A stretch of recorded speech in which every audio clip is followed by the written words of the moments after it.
This is number 2 on the function and tables FRQ practice packet here. So functions f and g have continuous second derivatives. Okay. Table above gives values of functions and their derivatives at the selected values of x. K of x is equal to f of g of x. This is a function within a function. Eventually we may have to apply chain rule here. Write an equation for the line tangent to the graph of k at x equals 3. So we have k of x equals f of g of x. G of x is inside the f function. We're going to have to apply chain rule. So chain rule says the derivative for f of g of x is going to be f prime of f of x times outside's derivative times the inside's derivative. So that's exactly what we're going to do.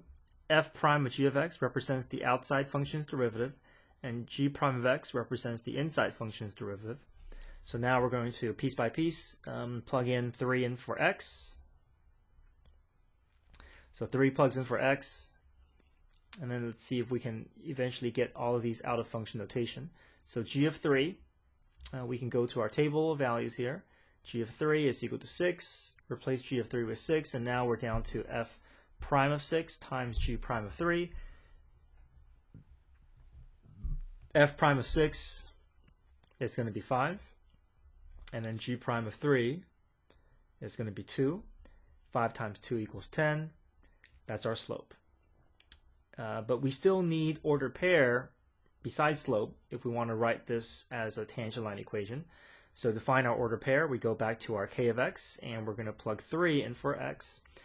So k of 3 is equal to f of g of 3. Get this out of function notation. So g of 3 is equal to 6. And now f of 6 is equal to 5. Sorry, f of 6 is equal to 4. So we have our ordered pair of 3, 4. We have our slope at m equals 10. So then we put in the point slope form. Y minus 4 is equal to our slope 10 times x minus 3. For part B, h of x is equal to g of x over f of x. Find h prime of 1. To find the derivative, we have to recognize what method we have to involve, and we have to go through quotient rule here. So quotient rule. Okay, so the top's derivative, which is g prime times f, minus g f prime, all over the denominator squared, all over f of x squared. So we have our derivative function. Now we can plug in our, replace all the x's with 1's. And now we can go to our table of values. So we have g prime of 1. Look at our table of values, which says 8, times the original f function at 1, which is at negative 6. G of 1, look at our table of values, is going to be 2. And then f prime of 1, the slope of the f graph at 1 is going to be 3, all over the denominator squared, all over f of 1 squared. So f of 1 is negative 6. Negative 6 squared is 36. We clean all this up, get this down to a numeric fraction here. We get negative 48 minus 6 is equal to negative 54. Negative 54 over 36 is equal to negative 3 over 2. Okay, for part C, evaluate the definite integral of f double prime of 2x dx. So one thing we have to recognize is that we're going to be applying first theorem of calculus, first fundamental theorem of calculus. If we push this f double prime through our integration process, the second derivative is going to turn itself into f prime, and then we can plug in our upper and lower bounds in. So that's just an application of this first theorem rule here. And we may have to involve u substitution in converting bounds because we have an inside portion within the parentheses. So let's start there. We'll let our u value be 2x. We'll let du over dx equals to 2. Derivative equals 2. We solve for dx. We get dx equals du over 2. Replace everything in terms of u. We can push that. There's a leftover coefficient of 1/2. We push that 1/2 out in front. And now we can apply our rule for f double prime. So f double prime of u becomes f prime of u, right? We take the antiderivative.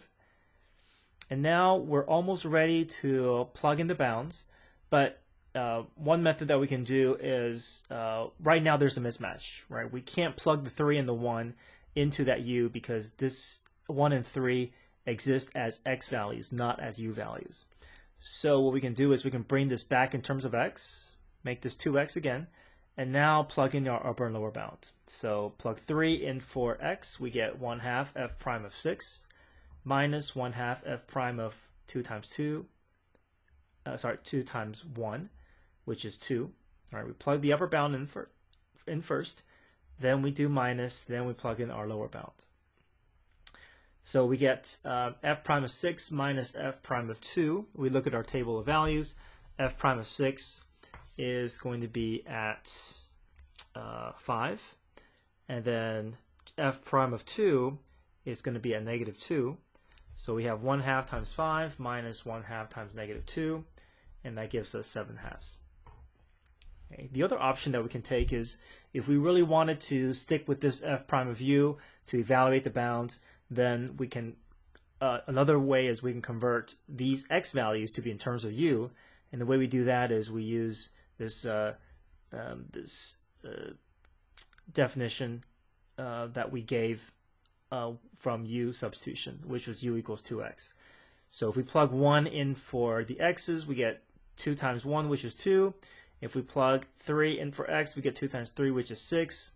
We plug in our upper and lower bound. Upper bound gets plugged in our u first, then minus, then we plug the lower bound in, and we end up at the same place that we were going through the other method. Look at our table of values. We get 1/2 of times 5 minus 1/2 times -2, and that gives us 7/2.